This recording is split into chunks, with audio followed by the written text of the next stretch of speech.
Adonai said to Moshe and Aaron, "This is the regulation from the Torah which Adonai had commanded. Tell the people of Israel to bring you a young red female cow without fault or defect, and which has never borne a yoke. You are to give it to Eleazar the Kohen. It is to be brought outside the camp and slaughtered in front of him. Eleazar the Kohen is to take some of the blood from the finger with his finger and sprinkle this blood toward the front of the tent of meeting 7 times. The heifer is to be burned to ashes before his eyes. Its skin, meat, blood, and dung is to be burned to ashes. The Kohen is to take cedar wood, hyssop, scarlet yarn, and throw them onto the heifer as it is burning up. Then the Kohen is to wash his clothes and himself in water, after which he may re-enter the camp. But the Kohen will remain unclean until evening. The person who burned up the heifer is to wash his clothes and himself in water, but he will remain unclean until evening. A man who is clean is to collect the ashes of the heifer and store them outside the camp in a clean place.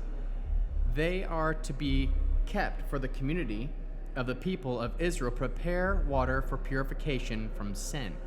The one who collected the ashes of the heifer is to wash his clothes and be unclean until evening. For the people of Israel and for the foreigner staying within them, this will be a permanent regulation. Anyone who touches a corpse, no matter whose dead body it is, will be unclean 7 days. He must purify himself with these ashes on the 3rd and 7th day, then he will be clean.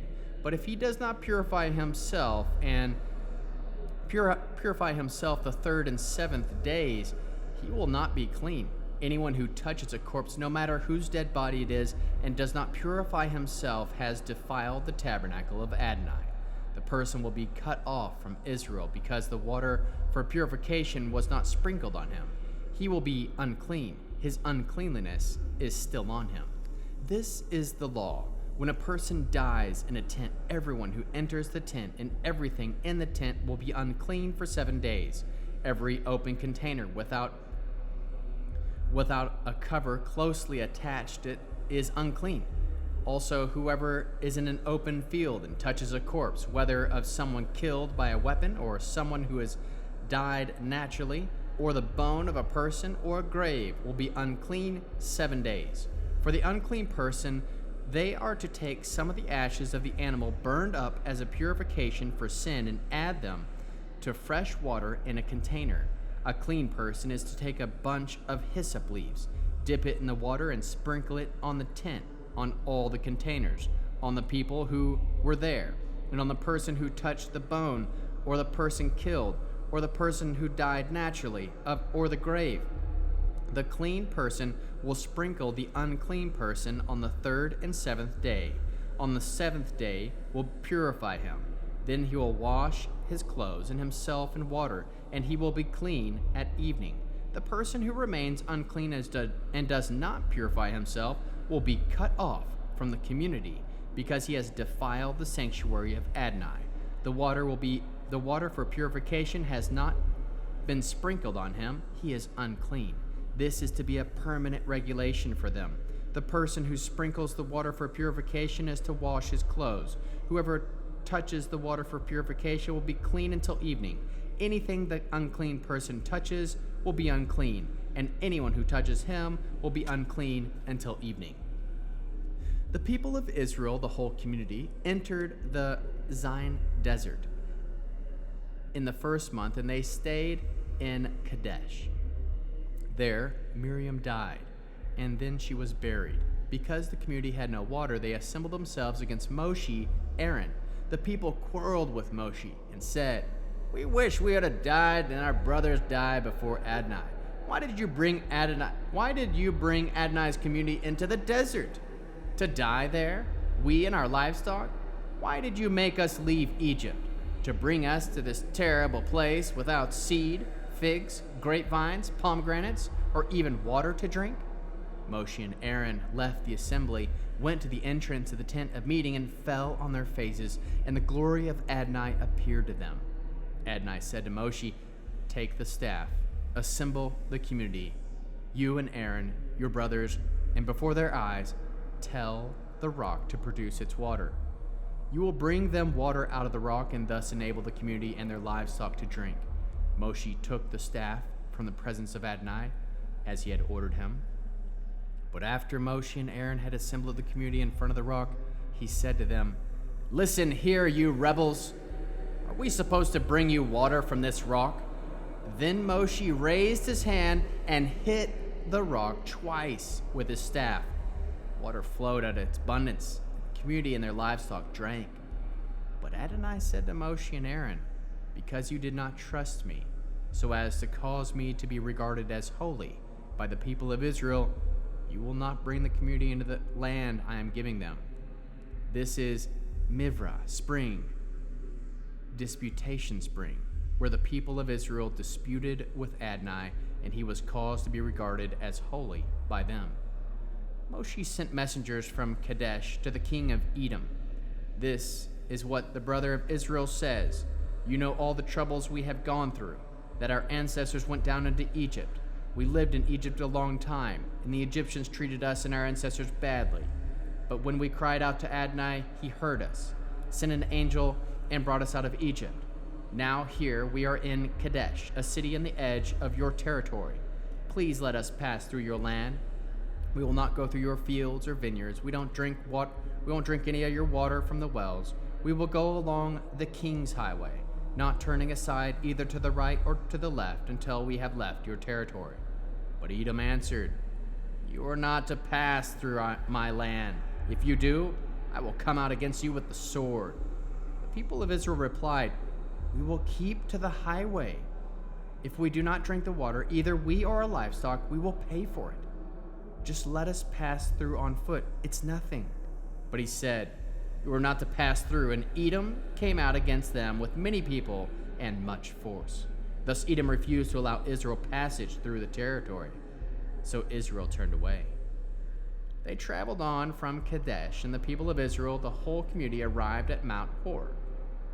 At Mount Hor, by the border of the land of Edom, Adonai said to Moshe, "Aaron is about to be gathered to his people, because he is not to enter the land I have given to the people of Israel, inasmuch as you rebelled against what I said at Mivra spring. Take Aaron and Eleazar his son and bring them up to Mount Hor. Remove the garments from Aaron and put them on Eleazar his son.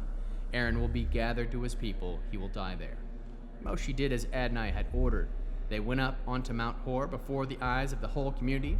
Moshe removed the garments from Aaron and put them on Eleazar his son, and Aaron died there on top of the mountain. Then Moshe and Eleazar came down the mountain. When the whole community saw that Aaron was dead, they mourned Aaron 30 days, the whole house of Israel. Then the king of Arad, a Canaanite, who lived in the Negev, heard that Israel was approaching by way of Eterim. So he attacked Israel and took of some of them captive. Israel made a vow to Adonai, "If you will hand this people over to me, I will completely destroy their cities." Adonai listened to what Israel said and handed over the Canaanite to them, completely destroyed them and their cities, and named the place Hormah, complete destruction. Then they traveled from Mount Hor on the road toward the Sea of Soph in order to go around the land of Edom. But the people's tempers grew short because of the detour. The people spoke against God and against Moshe. "Why did you bring us out of Egypt? To die in the desert? There's no real food, there's no water. We're sick of this miserable stuff we're eating." In response, Adonai sent poisonous snakes among the people. They bit the people, and many of Israel's people died. The people came to Moshe and said, "We sinned by speaking out against Adonai and against you. Pray to Adonai that he will rid us of these snakes." Moshe prayed for the people, and Adonai answered Moshe, "Make a poisonous snake and put it on a pole. When anyone who has been bitten by it sees it, he will live." Moshe made a bronze snake and put it on the pole.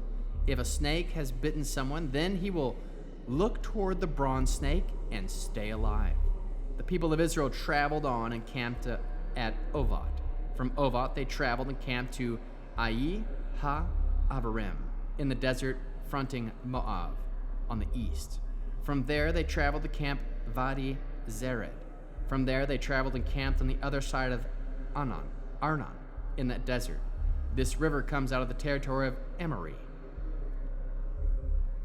For the Arnon and the boundary between Moab and Emory. This is why it says the book of wars of Adonai.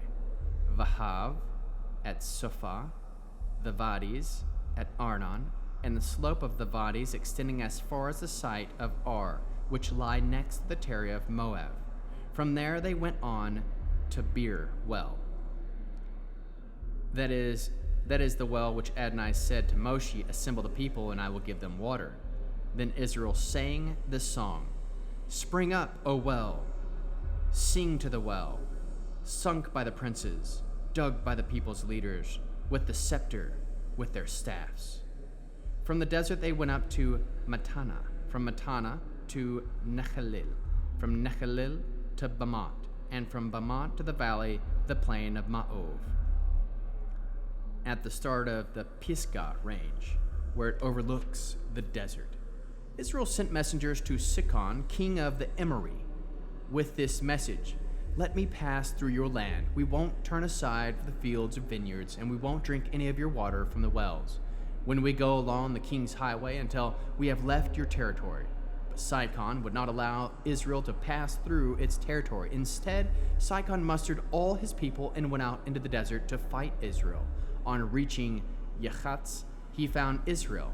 Israel defeated him by force of arms and took control of his land from the Arnon to the Yabok River, but only as far as the people of Ammon, because the territory of the people of Ammon was well defended.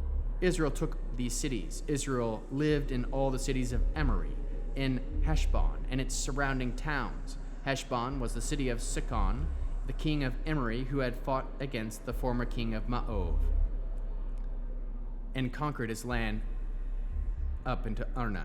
This was what the storytellers say. Come to Heshbon, let it be rebuilt. Let Sihon's city be restored. For fire burst out of Heshbon, a flame from the city of Sihon. It consumed Ar of Moab, the lord of Arnon's high places. Woe to you, Moab! You are destroyed, people of Chemosh. He let his sons be fugitive and his daughters captives of Sihon, king of Emory. He shot them down. Heshbon is destroyed all the way to Dibon. He even laid waste in Nophach, which extends as far as Medivah. Thus Israel lived in the land of Emory. Moshe sent men to reconnoiter Yitzhar. They captured its towns and drove out the Emory who were there. Then they turned and went up along the road to Bashan, and Og, the king of Bashan, marched out against them, he with all his people, to fight the Adri. Adonai said to Moshe, Don't be afraid of him, for I have handed him over to you with all his people and his land. You will treat him just as you did Sihon, king of Emory, who lived in Heshbon. So they struck him down with his sons and his peoples until there was no one left alive, and then they took control of the land.